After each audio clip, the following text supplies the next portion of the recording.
Hello everyone, this is Pankaj from IG Classes. I warmly welcome all of you in our new session. यहाँ पर हम computer का practice set 3 करने जा रहे हैं जो हमारे सब इंस्पेक्टर के लिए और as well as finance account assistant के लिए एक इम्पोर्टेंट कंपोनेंट है। ठीक है, इसमें थोड़े टफ लेवल और थोड़े मॉडरेट टू टफ लेवल वाले क्वेश्चन रहने वाले हैं। आई होप आप सबका ये सेशन हेल्प करेगा आपके मार्क्स को बूस्ट करने के लिए इन द फाइनल एग्जामिनेशन। तो ज्यादा टाइम ना वेस्ट करते हुए आज का सेशन स्टार्ट करते हैं। Before that please make sure कि आपने हमारे चैनल को सब्सक्राइब कर रखा है और वीडियो को लाइक कर रखा है ताकि कोई भी कंटेंट हमारी तरफ से आए आप उसको मिस ना कर सके। तो अब स्टार्ट करते हैं आज का पहला क्वेश्चन। पहला क्वेश्चन ये रहा आपकी स्क्रीन पर। ठीक है, ये क्वेश्चन आपको ये बता रहा है कि इसमें से कौन सा फंक्शन किस काम के लिए यूज होगा। ठीक है, अगर हमें स्पेसिफिक नंबर ऑफ रोज या कॉलम को रेफरेंस मान के किसी और या सेल या कॉलम को हमें चूज करना है, रेंज सेलेक्ट करनी है, तो वहां पे कौन सा फंक्शन यूज होगा। That will be your option number. Very good, सब कमेंट करके बताओ। Option number B. क्लियर। अब ये तो हो गया ऑप्शन नंबर बी की बात। अब ए क्या बोलता है, एच लुकअप। अब बेटा एच यानी कि हॉरिजेंटल। अब हॉरिजेंटल हमारी क्या चीजें होती थी, बताएं हॉरिजेंटल क्या चीजें होती थी। That is rose. हॉरिजेंटल होती हैं रोज। तो अगर हमें सर्टेन किसी एक रो में कोई चीज आइडेंटिफाई करनी है, then we use function H lookup and V lookup. V means vertical. What will be the vertical, that will be column. अगर हमें पर्टिकुलर एक कॉलम में कोई चीज ढूंढनी है, then function use here is V lookup. अब बात करते हैं मैच की, that is option number C. Match कहाँ यूज होगा, जब हमें एक स्पेसिफिक रेंज ऑफ सेल्स में ढूंढना पड़ेगा। कुछ सेल्स हैं हमारे पास, उनकी रेंज में हमें ढूंढना है किसी चीज को, तब हमारा फंक्शन यूज होगा match. I hope question number 1 will be clear. Question number 2 पे चलते हैं। क्वेश्चन नंबर 2 बोल रहा है John Napier invented logarithm mean. अब देखो जॉन नेपियर के रिलेटेड सबको ये पता है कि इसने नेपियर बोन्ड्स इन्वेंट करी थी। मैक्सिमम स्टूडेंट को ये नहीं पता कि लॉगरिथम भी जॉन नेपियर ने ही इन्वेंट करा था। और क्या चीज इन्वेंट करी थी, आप सबको जैसे कि पता ही है, नेपियर बोन्स। ठीक है, जिसको नहीं पता वो ये चीज याद कर ले। अब सबको ये पता है नेपियर बोन्स कब इन्वेंट की थी, 1617 में।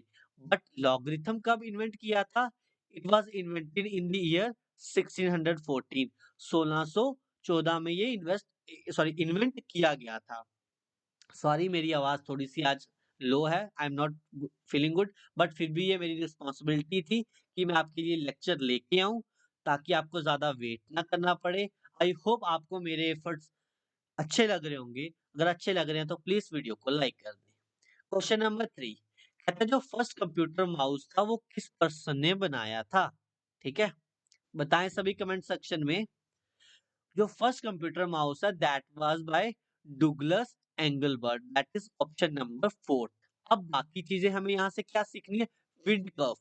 विंड कर्व वो इंसान है जिसने इंटरनेट को इसको हम इन्वेंटर ऑफ इंटरनेट भी बोलते हैं। इन्वेंटर ऑफ इंटरनेट भी कहा जाता है इसको। और इससे एक चीज रिलेटेड हो रहा है, दैट इज आईपीएस। आईपीएस यानी कि इंटरनेट प्रोटोकॉल सूट। ठीक है, आईपीएस भी किस बंदे से रिलेटेड है, दैट इज विंड कर्व से। अच्छा चलो एक चीज और बताता हूँ। ये जो पर्सन है ना, Christopher Latham Sholes, he was the one who built keyboard. Keyboard sorry, इसने कीबोर्ड बनाया था। सबसे पहला कीबोर्ड किस बंदे ने बनाया था, that is Christopher Latham Sholes ने बनाया था। आई होप ये क्वेश्चन भी क्लियर है। तो अगले क्वेश्चन पे चलते हैं। क्वेश्चन नंबर 4 कहता है the internet was originally project of which agency. Internet जो आज हम यूज करते हैं ना, जिसके थ्रू आप ये वीडियो देख पा रहे हो, ये ओरिजिनली सॉरी किस कंपनी एजेंसी का ये प्रोजेक्ट था। सभी बच्चे इसका आंसर बताएं। वेरी गुड, इसका आंसर है आरपा। दैट इज इसको हम बोलते हैं आरपा net. What will be the full form of आरपा, that is advance research project agency. ठीक है, इसने कब रिलेट था इससे इंटरनेट, दैट इज इसने बनाया था 1969 में। ये किस लिए बनाया था इसने? यूएस मिलिट्री के लिए बनाया था, नॉर्मल केस, ठीक है? उसके बाद आता है NSF net, that is national science foundation. इसने 1980 में हाई कैपेसिटी नेटवर्क बनाया, ठीक है? फिर 1990 में क्या हुआ? आरपा नेट, एनएसएफ या ऐसी और प्राइवेट कंपनी जुड़ी, तब इस चीज़ को जब इकट्ठी जुड़ा नेटवर्क, प्राइवेट नेटवर्क जुड़ा, तब उस नाम को दिया गया इंटरनेट इन 1990। स्टार्टिंग कहाँ से हुई थी? आरपा से, फिर एनएसएफ 1980 में जिसने हाईएस्ट कैपेसिटी बनाने की कोशिश की, फिर 1990 में जाते-जाते ये सब कंबाइन होंगी जितनी भी प्राइवेट है, फिर हमारा एक इंटरनेट बन गया। I hope this question will be clear in your mind. तो आगे बढ़े। Okay, question number 5th, that will be very interesting question. कहता है what is goodput, throughput, maximum throughput are most closely associated. ये किस चीज से एसोसिएट करता है? Answer in a comment section within 30 seconds. जल्दी से बताएं भाई। Very good. इसका करेक्ट आंसर होगा that is bit rate, that is option number 1। अब बिट रेट होता क्या माय डियर्स? बिट रेट होता है number of bits that are carried, number of bits जो कैरी करता है कंप्यूटर या processor, number of bits that conveyed are processed per unit of a time in a computer. ठीक है, per unit time मतलब अगर एक सेकंड में कितनी बिट्स ट्रांसफर हो रही हैं पर सिंगल यूनिट ऑफ टाइम में, उसको बोला जाता है बिट रेट। रिस्पॉन्स रेट क्या होता है माय डियर? कि एक काम को करने में अगर आपने कमांड दे दी कंप्यूटर को, रिस्पॉन्स करने में कितना टाइम लग रहा है, उसको बोलते हैं रिस्पॉन्स टाइम। रियल टाइम मतलब कि अगर कोई चीज हमारे उसी सेकंड में हो, जैसे हमने कमांड दी वैसे ही हो गया, वो रियल टाइम हो गया हमारे लिए। क्लियर? तो क्वेश्चन नंबर 6 पे चलते हैं। कहता है symbolic logic was discovered by. Very interesting question again. अगर आपको पता है then it's well and good, but इसके साथ हम कुछ एक्स्ट्रा भी सीखेंगे। सिंबॉलिक लॉजिक है that will be discovered by George Boole. जैसे बुलन अलजेब्रा पता है ना सबको, जिसमें and gate, or gate, not gate आता है, उसी को बेसिकली सिंबॉलिक लॉजिक बोला जाता है। ये जॉर्ज बुली ने बनाया था, ठीक है? ये किस लिए यूज किया जाता था my dear? Analysing the theoretical limit of a computer. कि हम किसी भी कंप्यूटर की बोलते हैं ना कि मैक्सिमम लिमिट इसकी ये है, तो बेसिकली उसकी थ्योरी, बोलने वाले की जो बोल सकते हैं हम, उसकी थ्योरेटिकल लिमिट्स के बारे में बताया था। अब ब्लेसी पास्कल कौन था? जिसने पास्कलीन कंप्यूटर बनाया था, जो फर्स्ट कंप्यूटिंग डिवाइस थी जो चारों के चारों फंक्शन कर सकती थी, that is addition, subtraction, multiplication and division. अब when Neumann, who is this?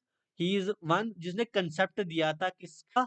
कि जितने भी प्रोग्राम है ना हमारे, कंसेप्ट ऑफ स्टोरेज, बेसिकली जितने भी हमारे प्रोग्राम होंगे वो कंप्यूटर में क्या होंगे? स्टोर्ड हो जाएंगे। ठीक है? और हरमन होलरिथ कौन था? ही वाज द पर्सन जिसने पंच कार्ड्स को फर्स्ट टाइम यूज किया था, इंट्रोड्यूस किया था इन अ कंप्यूटर मशीन। ठीक है? और इसका बेनिफिट क्या हुआ था आप सब मुझे बताएंगे? कि ये इसने इसने एक टैबुलेटिंग मशीन बनाई थी बाय पंच कार्ड को यूज करके, जो वर्ल्ड वॉर में इस्तेमाल की गई थी। ठीक है? ओके, आई होप पहले 6 क्वेश्चन आप सबको क्लियर है। तो ज्यादा टाइम ना वेस्ट करते हुए अगले क्वेश्चन पे बढ़ते हैं भाई हम। अगला क्वेश्चन ये रहा आपकी स्क्रीन पर। ठीक है? कहता है ऐसी हैंडल डिवाइस बताओ जो एज एक्ट करती है एज अ मिनी कंप्यूटर, ठीक है, बिजनेस प्रोफेशनल में, ताकि वो ईमेल और इंटरनेट को एक्सेस कर पाए। ऑप्शन क्या होगा इसका? Very good. क्या ऑप्शन नंबर 1 होगा? नहीं। 2 होगा? नहीं। डी तो हो ही नहीं सकता, क्योंकि उसने टाइप ऑफ मिनी कंप्यूटर पूछा है ना, बेसिकली तो मेन फ्रेम तो आ ही नहीं सकता। That will be option number C, that is PDA, which is a personally digital assistant. ठीक है? ये कब डिस्कवर किया गया था? इन 1990s। ठीक है? ओके, अब मुझे सब बच्चे बताएंगे कि मेन फ्रेम कंप्यूटर की कुछ एग्जांपल। चलो बता दो सभी आप। Very good. अब जिनको नहीं पता उनको मैं कुछ इंपॉर्टेंट बता देता हूँ, जैसे IBM 370। ठीक है? Okay, IBM S/390। ठीक है? यूनिवेक 1110। ये कुछ एग्जांपल है मेन फ्रेम की। अब देखो, आपको ना बार कोड के बारे में एक चीज पता होनी चाहिए कि बार कोड में टोटल कितने पार्ट्स में डिवाइड होता है। ये होता है 4 पार्ट्स में। ठीक है? जैसे डेटा मैसेज के टाइप में, स्टार्ट कैरेक्टर, स्टार्टिंग और एंडिंग में दोनों होता है और बीच में क्या होता है चेक डिजिट। तो टोटल 4 पार्ट में डिवाइड है बेसिकली। इस चीज़ को हम पहला स्टार्ट कैरेक्टर, इसको बोलते हैं स्टॉप कैरेक्टर जो लास्ट में होगा। फिर third one is check digit and second one is data message, जो हम मैसेज कन्वे करना चाहते हैं कि हमने मनी है, ये किस अकाउंट से रिलेटेड है। ठीक है? तो अगले क्वेश्चन पे बढ़ते हैं, दैट इज़ क्वेश्चन नंबर 8। कहता है ऐसा कौन-सा फंक्शन है जो आपकी मंथली मॉर्टगेज पेमेंट को बताता है? एवरीवन प्लीज अपना आंसर कमेंट सेक्शन में लिखें भाई, ताकि मुझे पता चल सके कि आपको कितनी नॉलेज है। ठीक है? Okay, very good. That function will be PMT. PMT function use होता है हमारा मंथली मॉर्टेज पेमेंट के लिए। अब पीवी किसके लिए यूज होता है? किसी भी चीज की प्रेजेंट वैल्यू निकालने के लिए उसकी फ्यूचर की वैल्यू को देखते हुए। ठीक है? एनपीआर, एनपीआर होता है number of periods to clear the loan amount. अगर आपने लोन अमाउंट ले लिया है ना, तो आप जैसे ईएमआईज़ भरते हो ना, तो टोटल कितनी ईएमआईज़ बनेंगी, वो बताने के लिए कौन-सा फ़ॉर्मूला यूज़ होता है हमारा एनपीईआर। कौन-सा यूज़ होता है माय डियर? क्लियर? एनपीईआर यानी कि लोन अमाउंट, यानी कि कोई भी हम लोन अमाउंट लेते हैं, उसको क्लियर करने के लिए कितना टाइम लगेगा, कितने नंबर ऑफ पीरियड्स लगेंगे। अगले क्वेश्चन पे बढ़ते हैं भाई। कहता है ऐसी कमांड बताओ जहाँ पे हम क्या कर सके, नेम सेट कर सके ना डॉस। ठीक है? तो सभी बच्चे आंसर बताएंगे। पहली चीज डॉस की फुल फॉर्म सबको पता है, डिस्क ऑपरेटिंग सिस्टम। इसका आंसर होगा हमारे पास दैट इज डिस्क लेबल। ठीक है? Disk label will be the correct answer. अब जो लेबल किसके लिए यूज होता है? It is use to manage the volume label. ठीक है?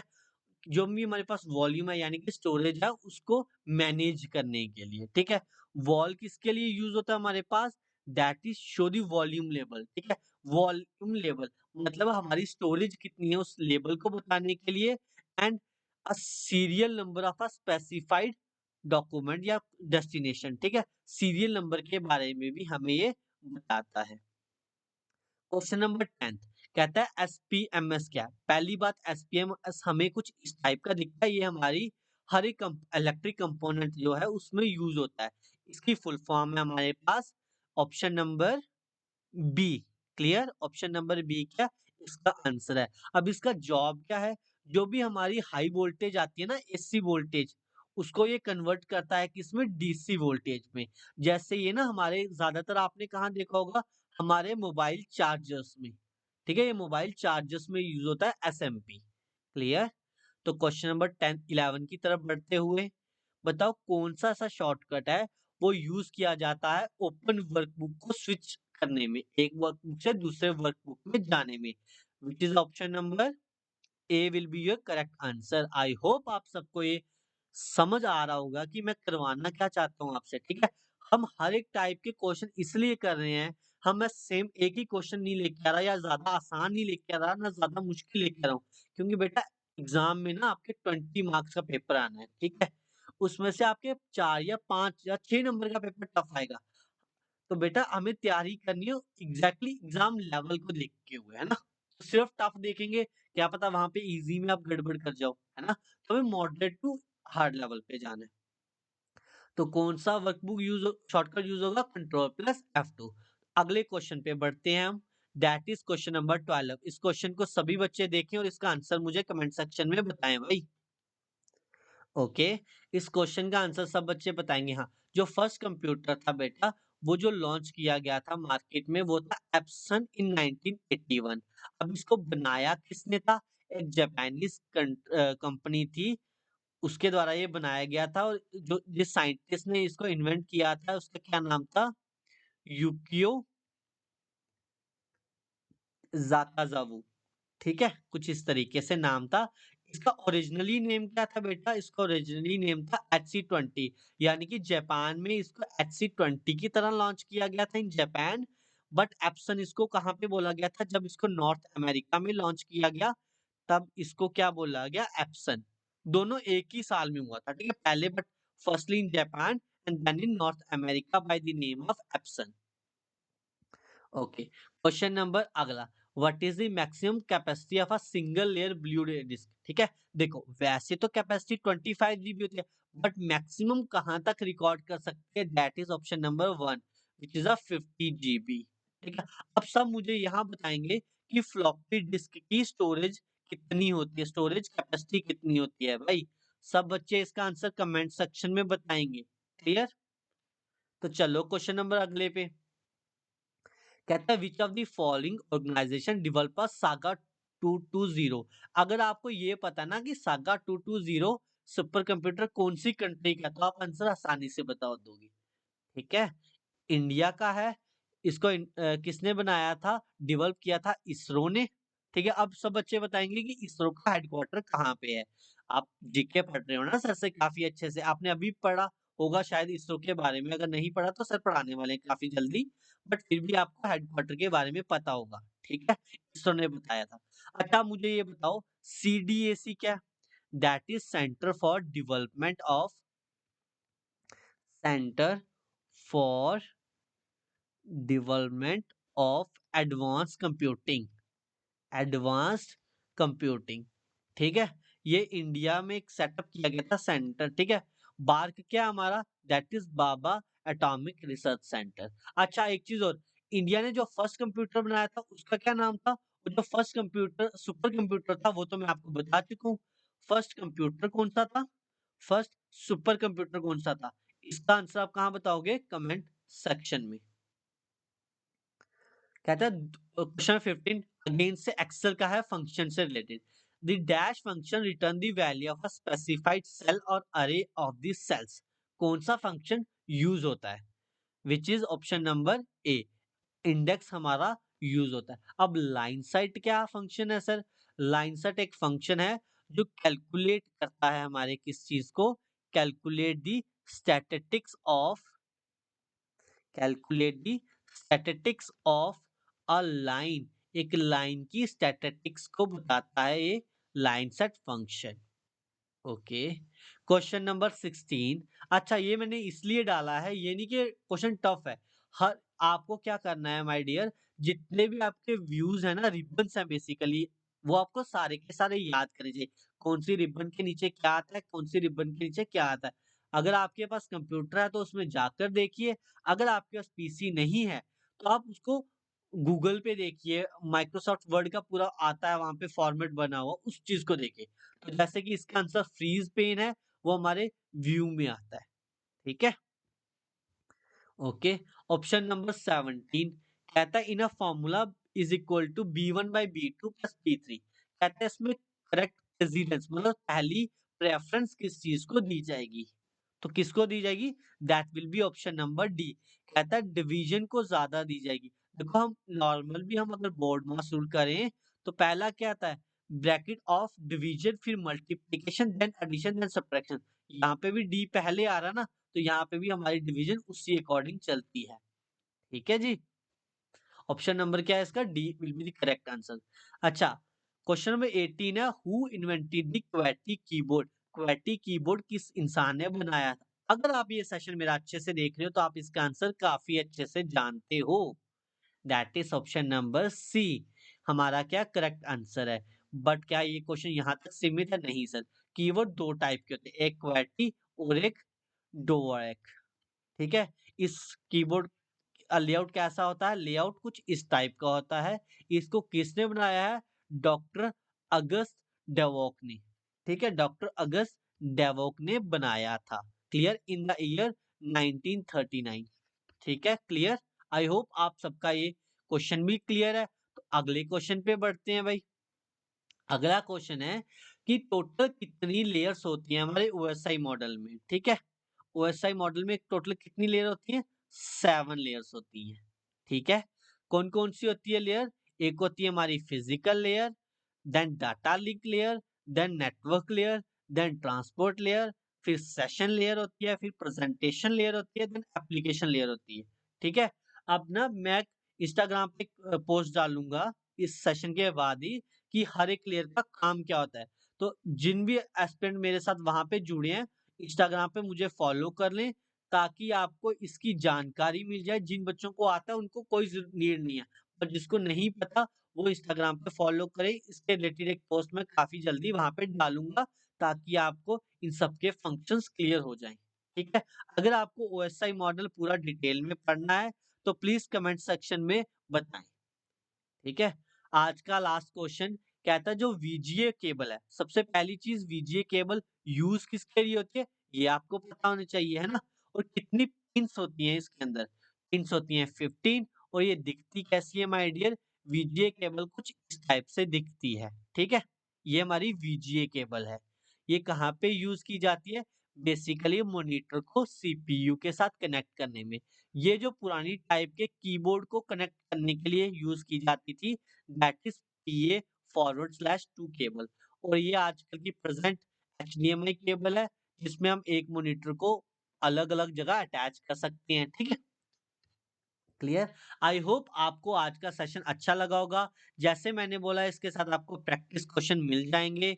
अगर आप सबको सेशन में कुछ भी अच्छा लगा हो, कोई एक क्वेश्चन भी अच्छा लगा हो, तो प्लीज़ हमारे सेशन को लाइक करें, हमारे चैनल को सब्सक्राइब करें, ताकि हमारी एंड से कोई भी अगर वीडियो आ रही है, तो आप उस चीज़ को मिस ना कर पाओ। ठीक है? और आप मुझे इंस्टाग्राम पे फॉलो कर सकते हैं फॉर योर एनी क्वेरी और हम पीडीएफ आपको मिलेगी यहाँ पर। On the Telegram channel of IG classes. अच्छा यहाँ पे कंप्यूटर के 3 सेट कंप्लीट हैं। देन हम साइंस के अब 3 सेट करेंगे जिसमें हम एक सेट फिजिक्स का करेंगे, एक केमिस्ट्री का, एक बायो का। ये मैं तीनों टफ लेवल के लेके आने वाला हूँ, इसमें इजी लेवल नहीं लेके आ रहा मैं। ठीक है? वैसे एग्जाम में ये लेवल इजी आ रहा है आज से पहले, बट मुझे ऐसा लगता है कि नेक्स्ट एग्जाम में ये लेवल टफ होने वाला है, तो मैं टफ लेवल से स्टार्ट करूंगा। अगर आपको ये चाहिए तो प्लीज कमेंट सेक्शन में बताएं। Thank you my dear and hope you are doing good. आपको आज का सेशन अच्छा लगा हो।